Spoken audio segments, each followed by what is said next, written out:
আহ, ব্যথা। প্লিজ আস্তে আস্তে আস্তে করুন। দেখো, আজ আমাদের বাসর রাত, আমি আস্তে করতে পারবো না। বিরক্ত করবে, তুমি এর জন্য মানসিক প্রস্তুতি নিয়ে আসোনি? তোমাকে তোর বড় ভাবিরা কিছু শিখিয়ে দেয়নি? আর একটাও চিৎকার দিবে না, বাড়ি ভর্তি মেহমান। আমার মান সম্মান নষ্ট করার চেষ্টা করবা না। আপনি আমার বর তো, আপনি আমার দিকটা একবারও চিন্তা করবেন না? এখন ব্যথা পেলে আমি বলবো না? আপনার কি? আপনি তো পুরুষ মানুষ, আপনি তো আর ব্যথা পাচ্ছেন না, পাচ্ছি আমি। কামড় দিচ্ছেন কেন? লাভ বাইট দেওয়া যাবে না। তুমি আমার বউ, আমি তোমার সাথে যা খুশি তাই করব। আমাকে আর একবারও বাধা দেওয়ার চেষ্টা করবা না। আমার হয়ে গেলে আমি তোমাকে ছেড়ে দিব। 27 বছর বয়স পর্যন্ত শারীরিক ক্ষুধার্ত আমি আমার ক্ষুধা মিটিয়ে নিই, তারপর তোমাকে ছেড়ে দিব। হুম।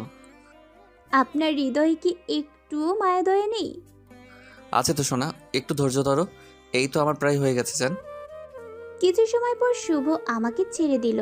মনে হলো আমি আমার প্রাণ ফিরে পেয়েছি। এত সময় আমার শরীরের ওপর শুভ টর্নেডো চালিয়েছে। অন্ধকারের মাঝে কাপড় হাতড়ে পরে নিলাম।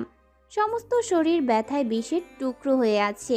নড়াচড়া করার শক্তিও নেই মনে হচ্ছে। শুভ লাইট অন করলো। আমি আস্তে আস্তে ওয়াশরুমে চলে গেলাম। ফ্রেশ হয়ে কিছু সময় পর বের হয়ে আসলাম। শুভ বিছানায় বসে রাগে সাপের মতো ফুঁসছে।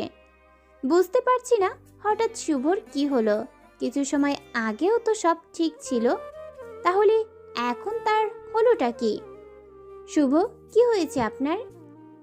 এই কথা বলা মাত্রই শুভ আমার দিকে তেড়ে আসলো। আমার চুলের মুঠি ধরে দাঁত কিরমির করে বলতে শুরু করলো। নীলা বেবি, আমার সাথে ইন্টিমেট হওয়ার সময় যে ব্যথা পাচ্ছি বলে চিৎকার করেছিলে, সেটা তোমার ফাঁকা আওয়াজ ছিল? তুমি তো ভার্জিন না, তাহলে চিৎকার করে আমাকে বোঝাতে চেয়েছিলে তুমি সতীসাধ্যী নারী। নাটক করো আমার সাথে। বল, কেন ঠকালি আমাকে? বল, তোর কয়টা বয়ফ্রেন্ড ছিল? এসব আপনি কি বলছেন? আমি কিছুই বুঝতে পারছি না।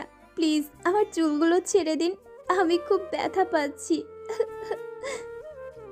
ন্যাকামি করিস আমার সাথে?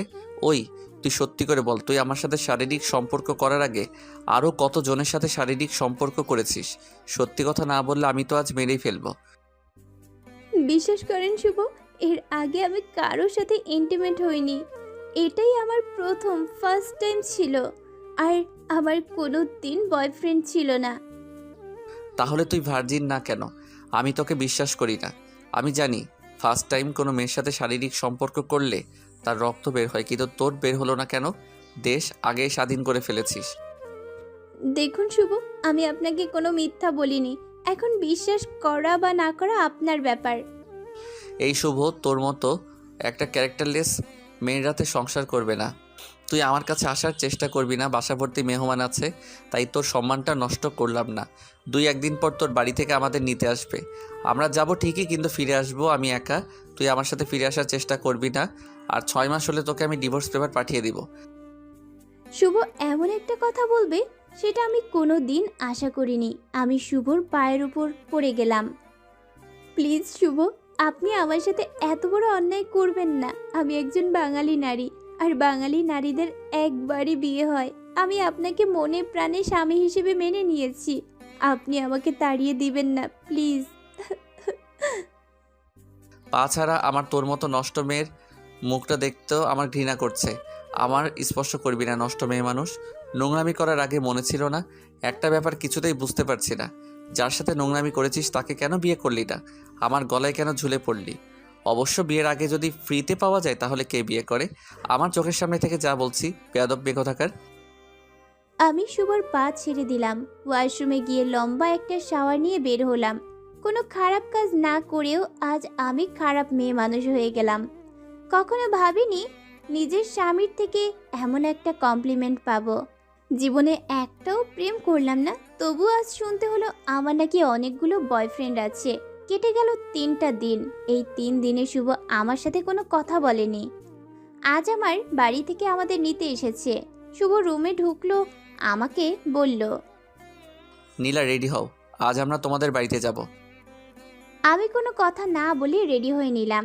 আমি জানি এই বাড়িতে আজই আমার শেষ দিন, তাই মানসিক প্রস্তুতি নিয়ে নিলাম। সবার থেকে বিদায় নিয়ে শুভকে নিয়ে আমাদের বাড়িতে চলে আসলাম। নীলা শোনো, তোমার সাথে আমি বেড শেয়ার করতে পারবো না। আর সকাল হলেই আমি আমার বাড়িতে চলে যাব। ঠিক আছে, আপনি বিছানায় ঘুমান, আমি ফ্লোরে বিছানা করে শুয়ে পড়ব। আমি ফ্লোরে বিছানা করে শুয়ে পড়লাম। চোখ দিয়ে অঝরে পানি পড়া শুরু করলো। আমি মনে হয় শুভকে ভালোবেসে ফেলেছি, কিন্তু শুভ আমাকে ঘৃণা করে। সকালবেলা শুভ কোনো রকম নাস্তা করে চলে গেল আমাদের বাড়ি থেকে। বাবা মা আমাকে জিজ্ঞেস করছে শুভ কেন চলে গেল, আমাকে কেন নিয়ে যায়নি। কি উত্তর দেব বুঝতে পারছি না। ও, আপনাদের তো বলা হয়নি আমি একজন টেনিস প্লেয়ার। বাবা মা বললাম একাডেমি থেকে চিঠি পাঠিয়েছে, আমাকে কালকেই ক্যাম্পে ফিরে যেতে হবে। তাই শুভ আমাকে রেখে চলে গেছে। আমি আগামীকাল ক্যাম্পে ফিরে যাব, তাই ওর সাথে যাইনি। বাবা আমার সাথে অনেক রাগারাগি করলো। বাবা পছন্দ করে না আমি টেনিস খেলি। বাবা চেয়েছিল বিয়ের পর আমি আর টেনিস না খেলি, মন দিয়ে সংসার করি। আমিও তো সেটাই চেয়েছিলাম, কিন্তু ভাগ্য হয়তো আমাকে টেনিস থেকে আর মুক্তি দেবে না। পরদিন চলে আসলাম ক্যাম্পে। আমি বিয়ে করেছি এই কথা কাউকে জানাইনি।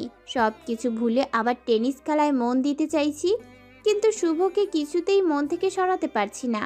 লোকটা আমার সাথে এত খারাপ ব্যবহার করেছে, তবুও তার কথাই শুধু মনে পড়ছে। খেলায় কিছুতেই মন দিতে পারছি না। এ নিয়ে কোচ আমাকে অনেক বকাঝকা করেছে। 2 মাস পর ফাইনাল খেলা।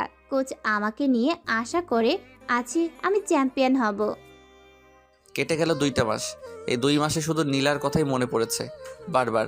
তাহলে কি আমি নীলাকে ভালোবেসে ফেলেছি? কিন্তু আমি তো নীলাকে ভালোবাসতে চাই না।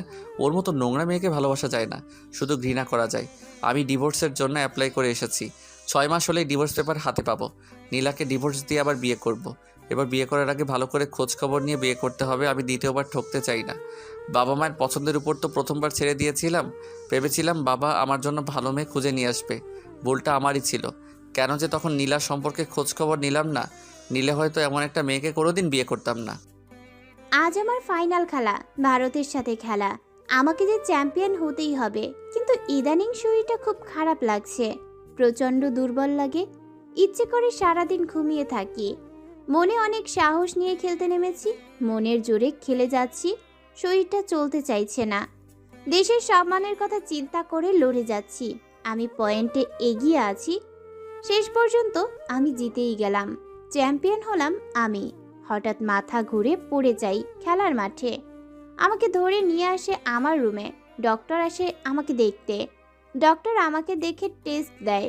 পরের দিন টেস্ট করে ডক্টরের চেম্বারে বসে আছি। ডক্টর রিপোর্ট দেখে বলল, নীলা ম্যাম, কনগ্রাচুলেশন, আপনি মা হতে চলেছেন। কিন্তু আপনি বিয়ে করে নিয়েছেন, এই খবরটা আমাদের একবারও জানালেন না। আপনার বিয়ের কথা শুনলে হাজারো ছেলের হৃদয় ভেঙে যাবে। এমনকি আপনি তো আমার ক্রাশ ছিলেন। দিল পুরোপুরি টুট গয়া। ডক্টরের কথা শুনে খুশি হতে পারলাম না। আমার স্বামী তো আমাদের সম্পর্কটা স্বীকার করছে না। এখন আমি এই সন্তানের পরিচয় কি দেব?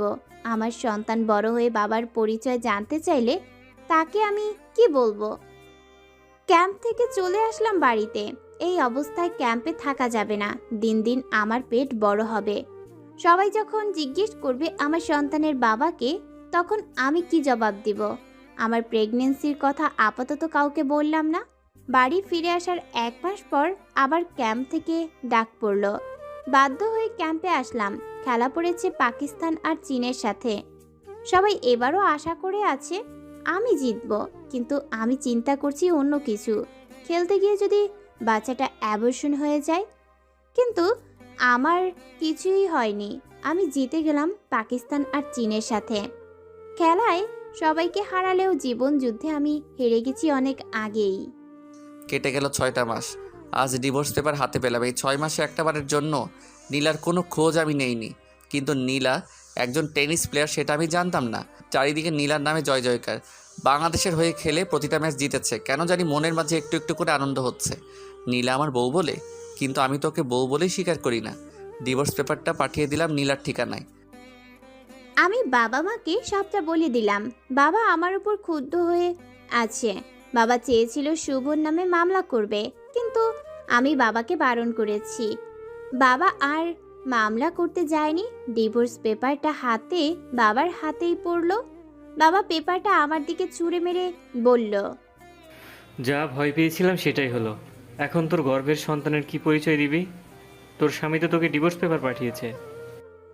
বাবা আমাকে আরও কিছু সময় বকাঝকা করে রুম থেকে বের হয়ে গেল। আমি ডিভোর্স পেপারটা বুকে জড়িয়ে কাঁদতে শুরু করলাম। এরপর উঠে গিয়ে চেয়ার টেবিলে বসলাম। কাঁপা কাঁপা হাতে ডিভোর্স পেপারে সাইন করে দিলাম।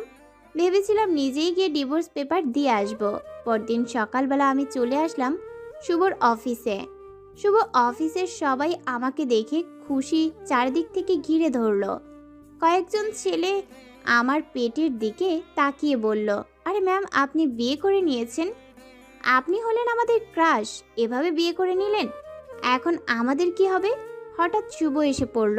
আমাকে এক পলক দেখে সে কেবিনে চলে গেল।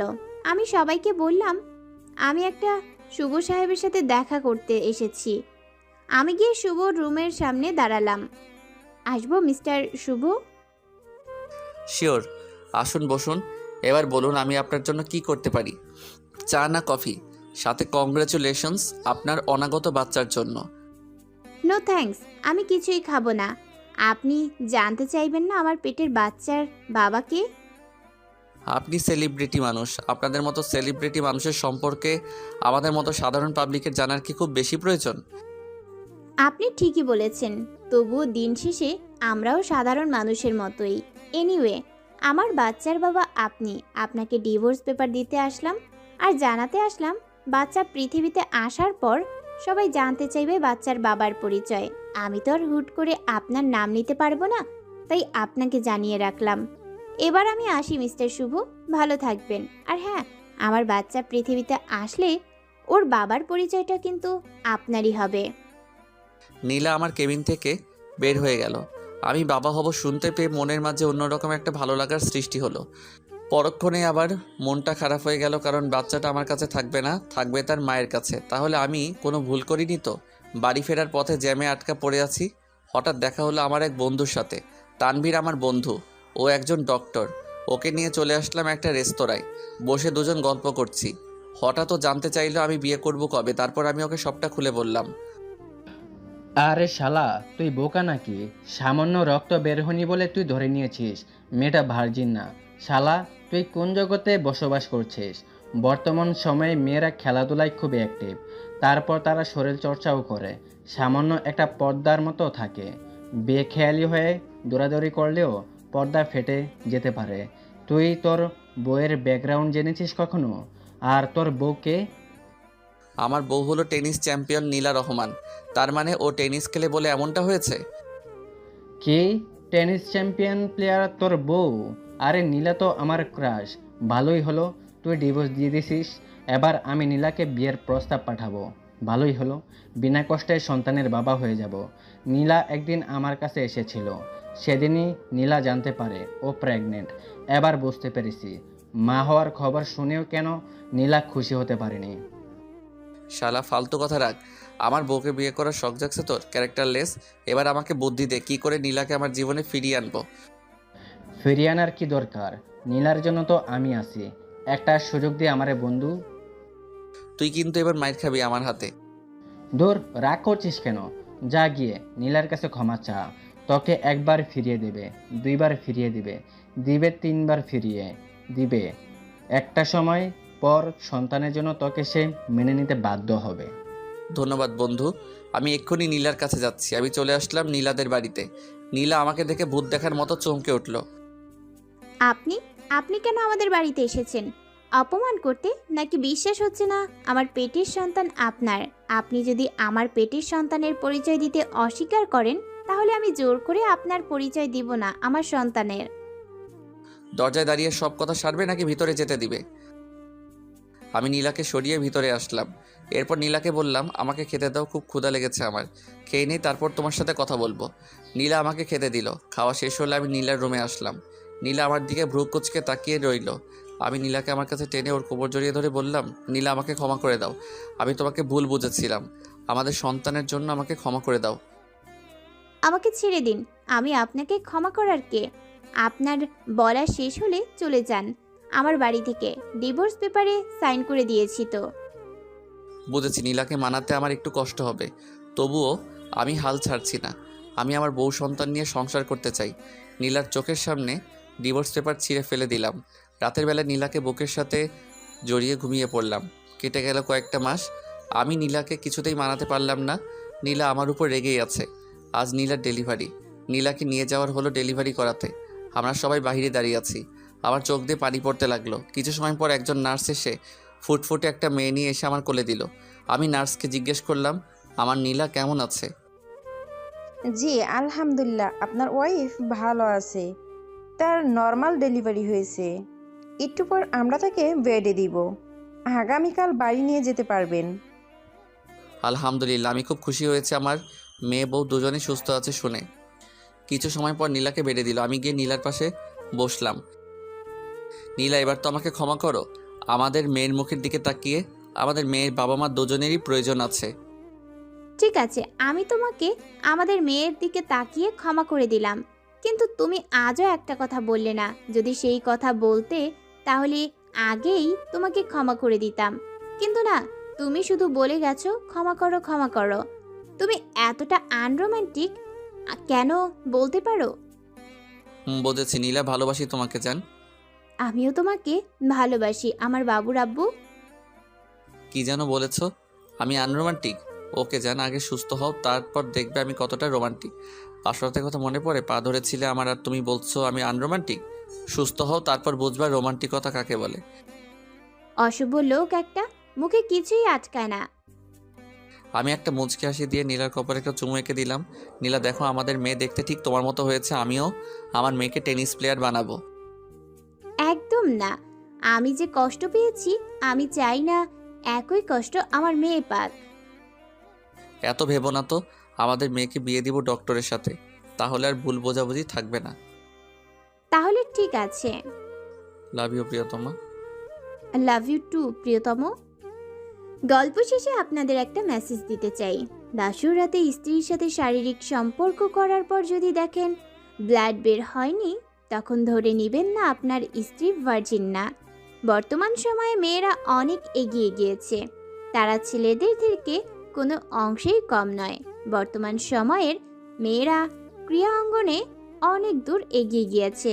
এসব ক্ষেত্রে মেয়েদের ফিটনেস ধরে রাখতে অনেক পরিশ্রম করতে হয়, তখন তার ভার্জিনিটির সামান্য পর্দাটা ফেটে যেতে পারে। শুধু এই ব্যাপারে না, একটু অসাবধানতায় মেয়েরা আছাড় খেলেও এমনটা হতে পারে। শুধুমাত্র শারীরিক সম্পর্ক করলেই ভার্জিনিটি নষ্ট হয় এমন ধারণা ঠিক না। আমাদের চিকিৎসা বিজ্ঞান অনেক এগিয়ে গেছে, তাই স্ত্রীকে ভুল বোঝার আগে তার সম্পর্কে সবটা জেনে নেবেন। এই গল্পটা পোস্ট করা হলো একজনের অনুরোধে। আমরা প্রায় গল্পেই শুনে থাকি প্রথম শারীরিক মিলনে রক্ত বের হয়, কিন্তু এটা সম্পূর্ণ ভুল ধারণা। মানুষের জীবনে দুর্ঘটনা ঘটতেই পারে, তাই বলে ভুল বুঝে স্ত্রীর সাথে সম্পর্কটাকে ডিভোর্সের পর্যায়ে নিয়ে যাবেন না। আগে সবটা শিওর হন, তারপর সিদ্ধান্ত নিন। ধন্যবাদ।